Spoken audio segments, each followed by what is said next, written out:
আসসালামু আলাইকুম প্রিয় দর্শক শ্রোতা, যে যেখান থেকে আমার প্রতিবেদন দেখছেন সকলকে আন্তরিক শুভেচ্ছা অভিনন্দন। দর্শক, এই দেখেন কত সুন্দর ঘাস,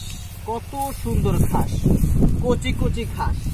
এই ঘাসগুলো হচ্ছে ইন্দোনেশিয়ান স্মার্ট নেপিয়ার ঘাস। এই ঘাসটা গরু, ছাগল, ভেড়া, মহিষ প্রত্যেকটা গবাদি পশু খুব সুন্দরভাবে খেয়ে থাকে।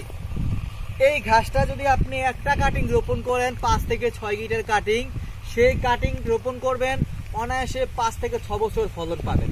এই ঘাসটার বৈশিষ্ট্য যতবার কাটবেন ঠিক ততবারই ফলন বৃদ্ধি পাবে।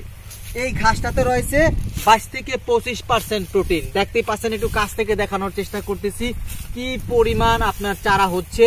এটা আপনার যতক্ষণ এটার ফাঁকা জায়গা থাকে এটার আশেপাশে ততটুক পর্যন্ত এইটার কাটিং থেকে অঙ্কুর বেরই হবে। দর্শক, একটা ঘাস থেকে 5টা 6টা 7টা এরকম করে অঙ্কুর বের হবে যতক্ষণ পর্যন্ত আপনি যতক্ষণ কাটার উপযোগী না হয় ততক্ষণ পর্যন্ত এটার ফলন বাড়তেই থাকবে। দর্শক, এটা যদি আপনি রোপণ করেন আপনার খামারে এবং যারা ঘাস রয়েছে সেই ঘাসগুলো যদি রোপণ করেন, আপনি খুব অল্প সময়ের ভিতরে আপনি আপনার গবাদি পশুকে এই কাঁচা ঘাস খাওয়ায়ে খুব অল্প সময়ের ভিতরে আপনি সফলতা অর্জন করতে পারবেন। দর্শক, যদি কাটিং প্রয়োজন হয় তাহলে স্ক্রিনে দেওয়া নাম্বারে যোগাযোগ করবেন।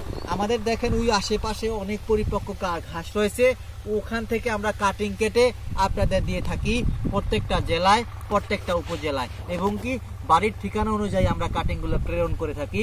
দর্শক, যে কোনো জাতের বিদেশি জাতের ঘাস, জারা ঘাস, ইন্দোনেশিয়ান স্মার্ট নেপিয়ার, অজানা, German white hybrid, Pakchong, Guatemala, everything, যে কোনো ঘাসের সন্ধানে আপনি স্ক্রিনে দেওয়া নাম্বারে যোগাযোগ করবেন, আপনার হাতে ঘাস পৌঁছে যাবে। ধন্যবাদ সকলকে।